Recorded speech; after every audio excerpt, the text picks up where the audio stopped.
वासुदेवाय। आज हम लोग क्रिया योग पर चर्चा करेंगे। अपनी जो धर्म ग्रंथ हैं उसमें से श्रीमद् भागवत महापुराण में 11वें स्कंद के 27 चैप्टर में 27 अध्याय में लगभग 27-28 श्लोक भगवान ने हमें क्रिया योग का ये कह लें उपदेश दिया है। और क्रिया योग भगवान की आराधना में समर्पित है। एक बार उद्धव जी प्रश्न करते हैं भगवान से कि भक्तवत्सल भगवान, आपकी जो पूजा अर्चना है, अपनी उस आराधना का, क्रिया योग का जो कर्मकांड है उसका वर्णन आप, जो नारद भगवान, वासुदेव, बृहस्पति आदि बड़े बड़े ऋषि मुनि बार बार कहते हैं, उस क्रिया योग की आराधना कैसे करी जा सकती है, कैसे सुलभ है, ये आप हमको समझाएं। अब भगवान से प्रार्थना करने पर कि भाई कर्म बंधन और कर्मकांड, आप कुछ भी करते हैं, अच्छी भावना से कहते हैं या अपने स्वार्थ के लिए करते हैं या परमार्थ के लिए करते हैं, सब में आपको कर्म बंधन तो लगता ही लगता है। ऐसा गीता में कहा गया, भगवान ने कहा। पर जब आप कर्म का संन्यास करते हैं, कर्म फलों का त्याग करते हैं, अर्थात कर्म के फल को क्या रिजल्ट मिलेगा उसका समर्पण हमें करते हैं और अपने को कर्ता नहीं मानते हैं, अपने को कारण भी नहीं मानते हैं, तो ऐसे में आप कर्म बंधन से मुक्त होते हैं। पर भगवान ने कहा संक्षिप्त में कि हम आपको सरलतम, क्योंकि उद्धव ने कहा कि भाई देखिए, भगवान श्लोक 4 27 अध्याय का 11 में 27 कि भगवान ने, अभी उद्धव जी का प्रश्न है कि क्रिया योग क्षत्रिय ब्राह्मण आदि वर्णों, जैसा कि श्लोक 4, एतद् वै सर्ववर्णानामाश्रामाणां च सम्मतम् श्रेयसामुत्तमं मन्ये स्त्री शूद्रां च मानद। अर्थात हे भगवान, यह क्रिया योग ब्राह्मण, क्षत्रिय आदि वर्णों, ब्रह्मचारी, गृहस्थ आदि आश्रमों के लिए भी परम कल्याणकारी है। मैं तो ऐसा समझता हूँ कि यह स्त्री और शूद्र आदि के लिए भी उपयोगी है और उनके लिए भी सबसे श्रेष्ठ साधना पद्धति है। अर्थात ये जो क्रिया योग का वर्णन आज हम लोग करने चल रहे हैं, उसे सभी वर्णों के लोग कर सकते हैं, एवं स्त्री शूद्र भी पूजा में यह सब उपयोग करके अपने कर्म बंधन से मुक्त हो सकते हैं।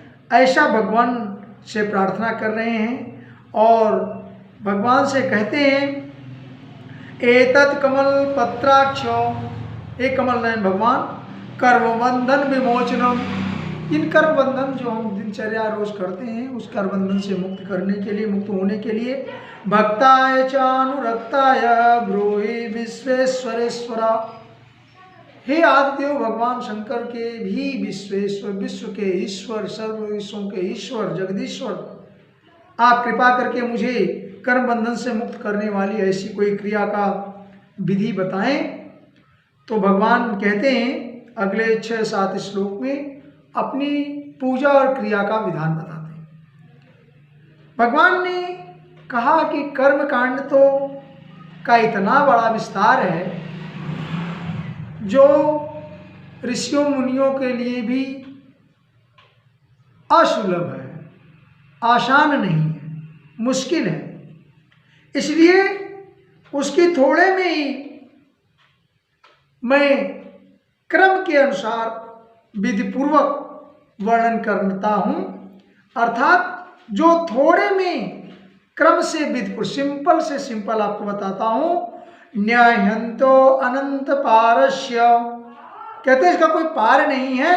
कर्मकांडस्य चोद्भव, हे उद्धव, कर्मकांड का कोई आर पार नहीं है। संक्षिप्तम वर्णिष्यामि यथावद पूर्ण पर्वशः, मैं उसे स्टेप वाइज क्रम से किसके बाद क्या होना चाहिए, इसके बाद क्या होना चाहिए, ऐसा मैं आपको संक्षिप्त में वर्णन करके सुनाता हूँ। ऐसा भगवान ने कहा।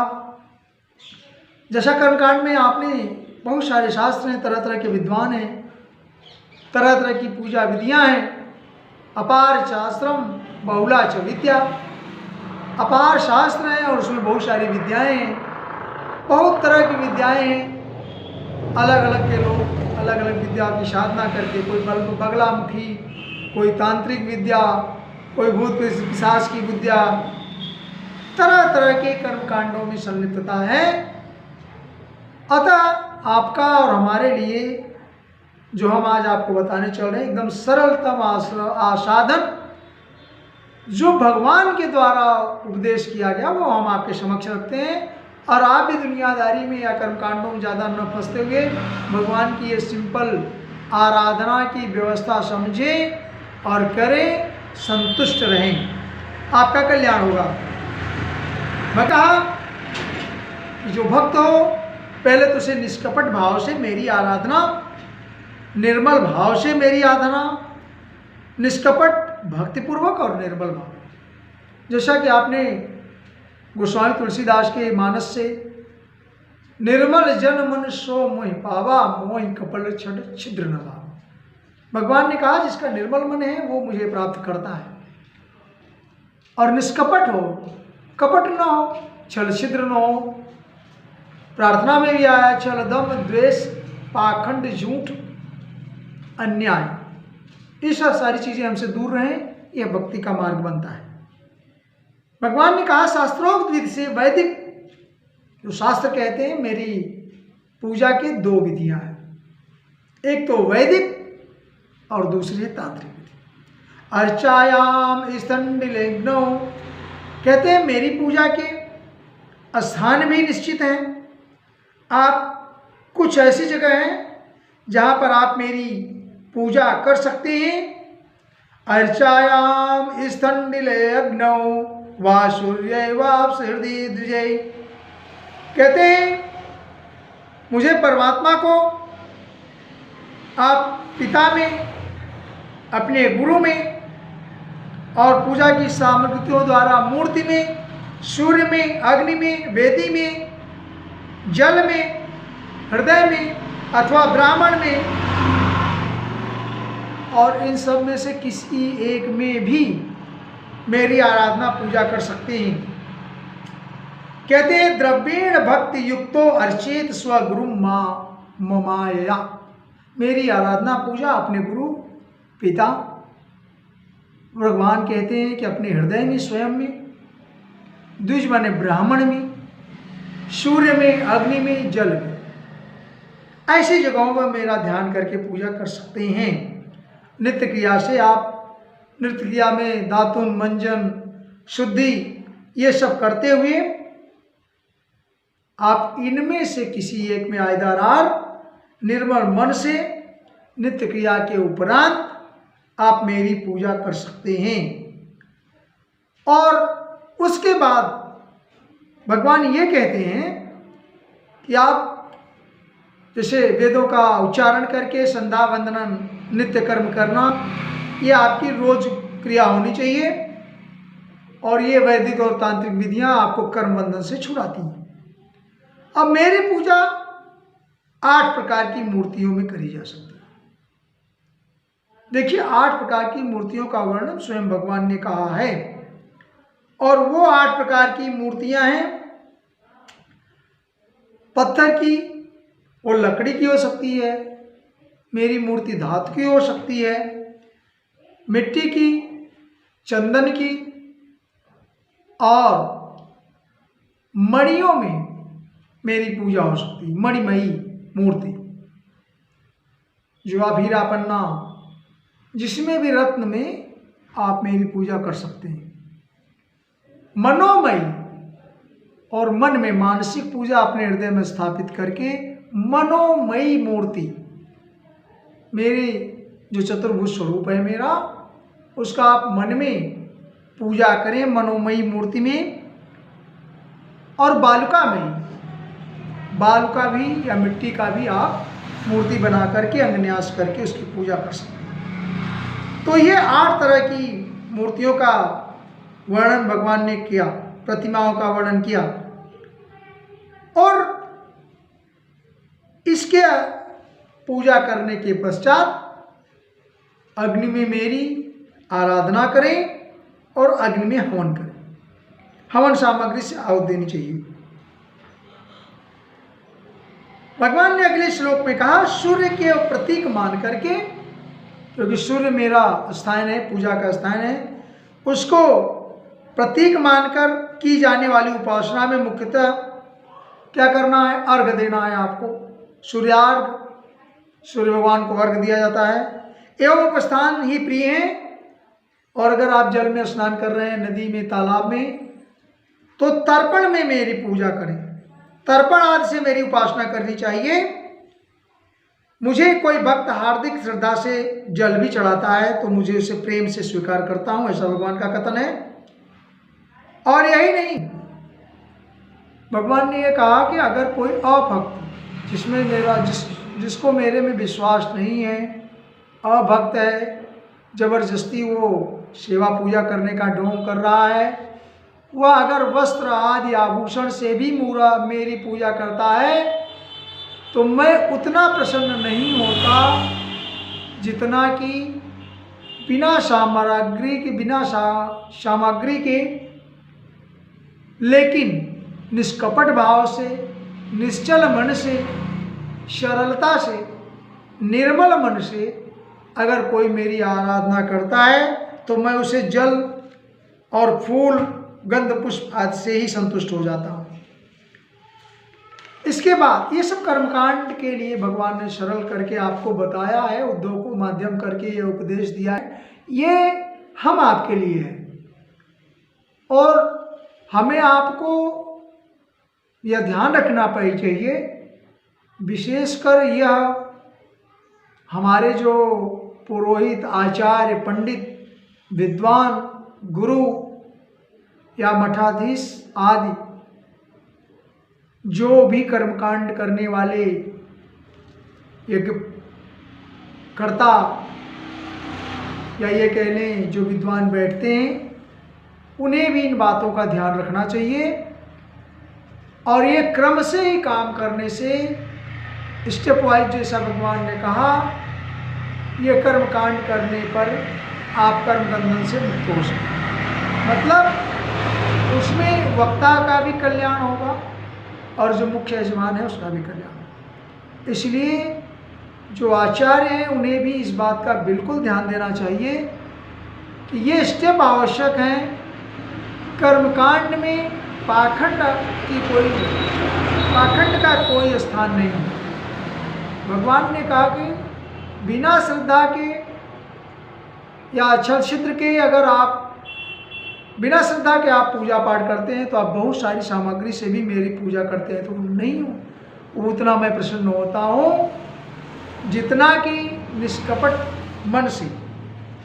और अगर आपको चाहिए तो 11 स्कंद, श्रीमद् भागवत का 11 स्कंद 27 अध्याय में 18 चैप्टर में यह बात लिखी हुई कि श्रद्धा का विशेष महत्व है और बाकी आडंबर का महत्व हमारे पास नहीं है। इसके बाद भगवान ने अगले श्लोक में कहा कि आप मेरी पूजा इन सब में करें, लेकिन कहाँ क्या करना है क्या नहीं है। 8 प्रकार की मूर्तियों में कौन सी मूर्ति कैसे पूजित हो उसका वर्णन आगे देखें। उद्धव से कहा भगवान ने, अचल प्रतिमा के पूजन आदि में जो स्थापित मूर्तियां हैं, जिसे हमारे आज पंडित पुरोहित कराते भी हैं, स्थापित मूर्तियां हैं तो मेरा ना आवाहन करने की जरूरत है न विसर्जन करने की, सीधा आप पूजा करना शुरू कर दें।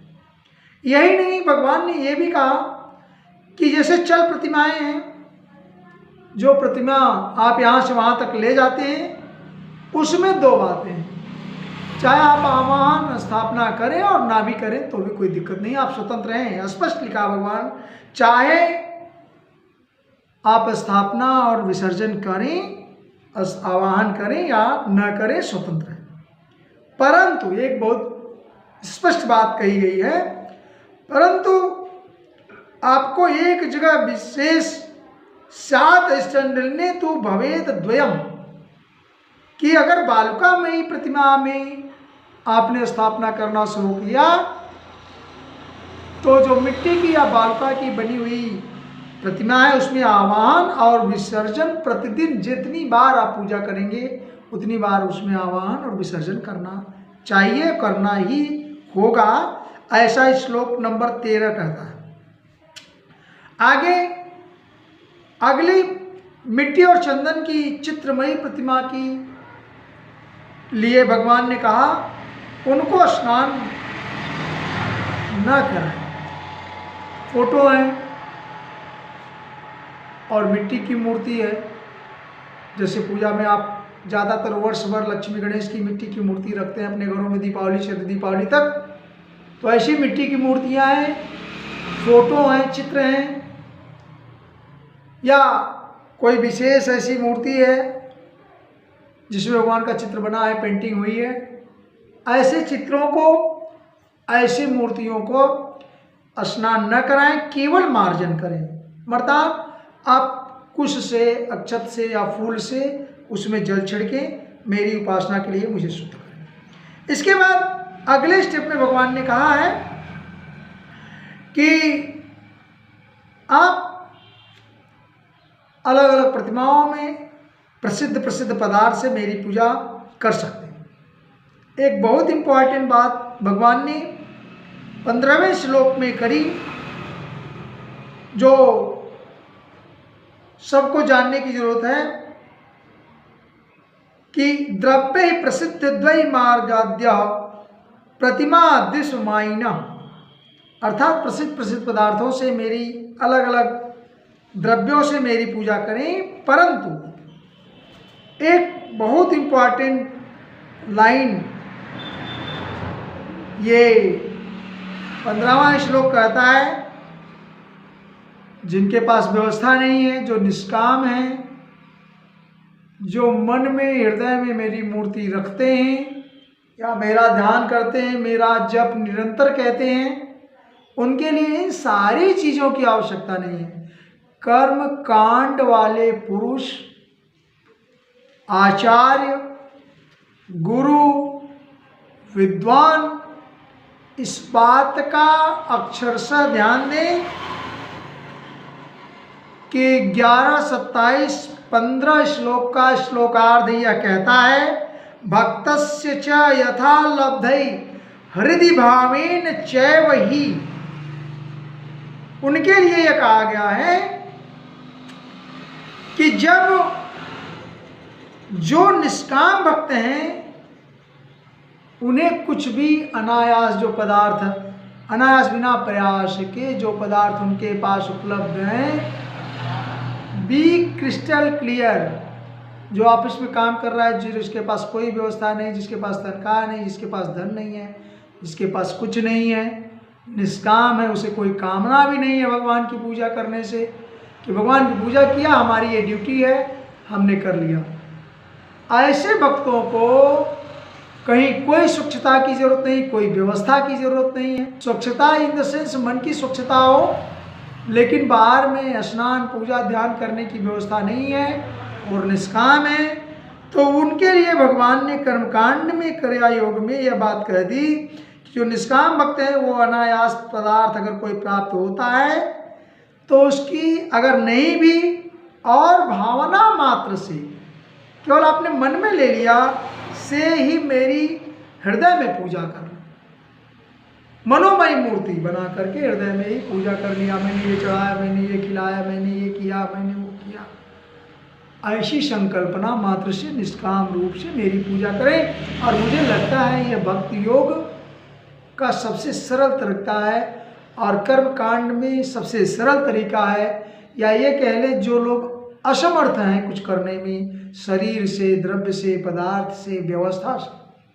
अब कोई रोगी है, कोई अस्पताल में गिरा पड़ा है, तो इसके लिए भी भगवान ने कर्मकांड की क्रिया योग की ये लाइन ये कहती है कि वो अपने हृदय में मेरी मूर्ति स्थापित जो है, भगवान ने स्वयं कहा है, ईश्वर सर्वभूतानां हृदय देशो अर्जुन तिष्ठ। हृदय देश में जो भगवान उपस्थित है, जो मैं उपस्थित हूँ, उनकी मनोमयी मूर्ति को ध्यान करके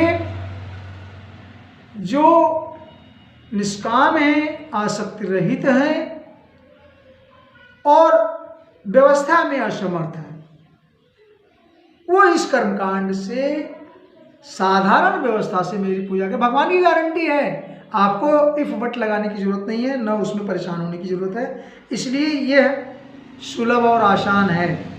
इसके बाद फिर भगवान ने कहा, अब भाई देखिए, ये तो बात रही जिसके पास व्यवस्था नहीं है, लेकिन अगर आप अब अलंकरण करना चाहते तो स्नान कराएंगे, वस्त्र आभूषण आदि आप व्यवस्था करें। वो यही नहीं, बालकामयी मूर्ति अथवा मिट्टी की मूर्ति वेदी में पूजा करनी हो, जब बालुका या मिट्टी की मूर्ति में आपको पूजा करना है तो अलंकार भी नहीं, बल्कि उसमें एक अग्निनाश, मंत्रनाश, ये न्यास करना आवश्यक है। उसके लिए भगवान ने कहा कि उनमें मंत्रों के द्वारा अंग न्यास करें और प्रधान देवताओं की यथा स्थापना पूजा करें या स्थापना करें, हाथ में, पैर में, आँख में, मुंह में, और यही नहीं, तथा अग्नि में पूजा करनी हो, यदि आप आग में, जैसे हवन है, अग्नि में भगवान की पूजा करना क्या है? हवन करना। अग्नि में मेरी पूजा करनी हो तो घृत मिश्रित हवन सामग्रियों से आहुति देनी चाहिए। अब बी वेरी क्लियर, सूर्य में भगवान की पूजा करनी है तो अर्घ्य देना है, उनकी क्षमा याचना करनी है, आराधना करनी है, जल चढ़ाना है, अर्घ्य देना है, उसमें हल्दी चंदन के साथ तिल अक्षत जैसा आपने देखा है, पुष्प और भगवान को समर्पण, ये अर्घ्य है सूर्य में पूजा करने के लिए। एकदम आसान है, कहीं जा रहे हैं हो सकता है। इसी तरह से अग्नि में, अग्नि कहीं स्थापना हो है, आसान है। अग्नि को आपको न लाना है, न ले जाना है, न उसका आह्वान करना है, न विसर्जन करना। कहीं अग्नि जल रही है, अग्नि में भगवान का ध्यान किया और भगवान के ध्यान के लिए उनका हवन किया। अब हवन की जो संविधा है, लकड़ी उपस्थित है तो ठीक है, नहीं तो आप अपने घर से हवन की सामग्री लिए हुए हैं, कहीं भी आप हवन यज्ञ कर सकते हैं। लेकिन आपको अपने घर करना है तो उसके लिए हवन यज्ञ तैयार करना है, उसकी अलग विधि है, वो अगले वीडियो में हम आपको बताएंगे। लेकिन हवन के पहले तक की बात, भगवान की यह बात है कि भाई अगर आप अग्नि में मेरी पूजा करते हैं, आराधना करते हैं, तो हवन और संविधा से करें। घृत मिश्रित हवन सामग्री ये आप हमें समर्पित करें मंत्रों के द्वारा। तो उसकी व्याख्या किसी और दिन होगी, लेकिन आज बस इतना कि भगवान को सूर्य में, अग्नि में जैसा मूर्तियों के अलावा आपको इस तरह से पूजा करना है। फिर से आगे श्लोक में, यदि कोई अभक्त मुझे, भगवान ने पहले कह दिया कि समर्पण, सब कुछ उसके बाद समर्पण। अब हम लोग थोड़ी सी आगे बात करें कि भगवान की पूजा जो मूर्तियों में होती है उसमें विधिपूर्वक सामग्रियों के साथ आपने पुरोहित बुलाया, आचार्य बुलाया है और पूरी व्यवस्था के साथ कर्मकांड कर रहे हैं। तो सरल विधि है कि मूर्तियों में मेरा स्नान, अभिषेक जिसे कहते हैं आप, पाद्य, अर्घ, स्नान, आचमन, स्नान, इतनी तो आपको करना है। षोडशोपचार मंत्र भगवान के पुरुष सूक्त में, सहस्त्र शरेखा पुरुष सहस्त्राक्ष सहस्रपाद भूमिगुम सर्वतः स्मृत्वा तेतुशोदशांगुलम पुरुषैवेद्यग्वम सर्वं यद्भूतं यच्वाव्यम उतामृतत् शेषानो यदन्नैनातिरोहति यथावानस्य महिमा तो जायास पुरुष। कहने का मतलब इस तरह से पुरुष सूक्त से 16 मंत्र जो हैं उसमें भगवान का अभिषेक करें, और यही मंत्र आपको हवन के सामने भी लेना है। हवन में भी भगवान ने कहा आहुतिया देते से वो अगले दिन अगले वीडियो में बताया जाएगा। लेकिन अभी भगवान ने यह कह दिया कि आप पैती ग्रहण करें, जैसे जो कर्मकांड में करते हैं, भगवान के सामने उनकी स्थापना करने के पहले कुशों के आसन पर बैठ लें, अपने को शुद्ध करें, आचमन करें, पैती ग्रहण करें, यज्ञोपवीत पहने, जैसा भी ब्राह्मण लोग इसको करते हैं। मूर्तियों में अग्निनाश करें, मूर्तिनाश करें, और इसके बाद सारी समर्पित जो सामग्री है सामने रखें। उसमें पाद्य पात्र, 3 पात्र भगवान ने बताए पैर धोने के लिए, जिसमें क्या क्या चीज़ें हों। पाद्य पात्र 3 पात्र बनाने हैं आपको, पाद्य के लिए, अर्घ्य के लिए और आचमन के लिए। तो 3 में जल पात्र होना है। एक पाद्य पात्र जो पैर धोने के लिए, कहते हैं श्यामाक सामे का दाना। सामे का दाना थोड़ा आज तक मुश्किल है, मिलता नहीं है। वो सामे का दाना, उसमें दूब हो, कमल हो, विष्णुक्रांता और चंदन, तुलसी दल, ये पैर प्रक्षालन के लिए पाद पात्र। अर्घ्य पात्र में भगवान ने कहा गंध, पुष्प, अक्षत, जौ, कुश, तिल, सरसों और दूब। और आचमन में, आचमन के पात्र में जायफल और लौंग आदि डालें। और इसके बाद पूजा करने वाले को चाहिए तीनों पात्रों को क्रमशः हृदय मंत्र से, क्रमशः मतलब पाद्य जो है, पाद्य पात्र को हृदय मंत्र से और शिरो मंत्र से, अर्घ्य को शिरो मंत्र से, और आचमन वाले पात्र को शिखा मंत्र से अभिमंत्रित करके अंत में गायत्री मंत्र से इन तीनों को अभिमंत्रित करें, मतलब गायत्री जप लें। और ऐसे आपका अर्घ्य, पाद्य, अर्घ्य और आचमन के लिए ये 3 पात्र तैयार हुए। इसके बाद प्राणायाम के द्वारा शुद्ध हो, इनहेल एक्सहेल करें। ऐसे आप श्वास को खींचें और पुनः सांस को छोड़ें। मतलब प्राणायाम के द्वारा प्राणवायु से भावना को शरीर अग्नि के शुद्ध हो जाने पर हृदय कमल में वो परम ब्रह्म परमात्मा, परम सूक्ष्म, परम नियंता, उसकी कामना करें अपने शरीर के अंदर। बड़े बड़े सिद्ध मुनि ओंकार के, ध्यान दीजिएगा यहाँ पर, ओंकार के आकार, उकार, मकार और इसके साथ 2 चीजें हों, बिंदु और नाद। इन 5 कलाओं के अंत में उसी जीव कला का ध्यान करते हैं। वह जीव कला आत्मस्वरूपिणी है। जब उसके तेज से सारा अंतःकरण शुद्ध हो जाए और पूरा शरीर आपके श्वास श्वास में मेरी भावना शुरू हो जाए, तब मानसिक उपचार से मन ही मन मेरा आवाहन और प्रतिमा में स्थापना करें, और फिर मेरा मन ही मन पूजन करें और इसमें मंत्रों के द्वारा अग्निन्यास करके मेरी पूजा करें। अग्निन्यास में मंत्र हैं और उसको आपके विद्वान लोग कराते रहते हैं। यहाँ तक आज बात हम खत्म करते हैं। कल भगवान के आवाहन के बाद उसमें उनको आसन प्रदान किया जाए, फिर और कर्मकांड की कथा आगे कल कर क्रिया योग अगले पार्ट में होगी। जय श्री कृष्ण।